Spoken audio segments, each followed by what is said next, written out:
איך נקרא העסק שלכם? בית ביוון. מאוד קליל, נכון? בית ביוון.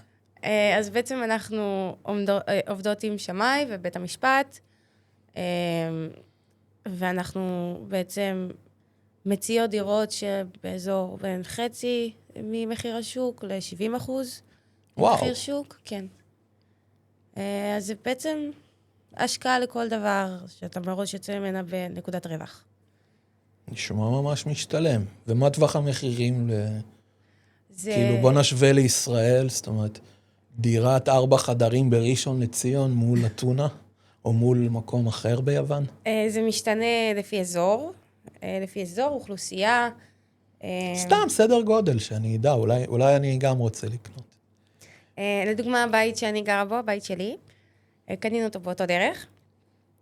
קנינו אותו, אני ואמא, ב-68,000 יורו.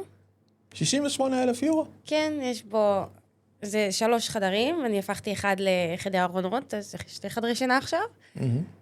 סלון, מטבח, שירותים. 100 מטר רבוע, פלוס מחסן של עוד 60 ומשהו. וואו, נשמע מדהים. קנינו את זה ב-68, המחיר המקורי של הדירה הזאת בעצם היא 200,000 יורו. וואלה. כן, אמרתי, זה משתנה בין אזור, אוכלוסייה. ואת בעצם גרה באתונה? כן. מדהים.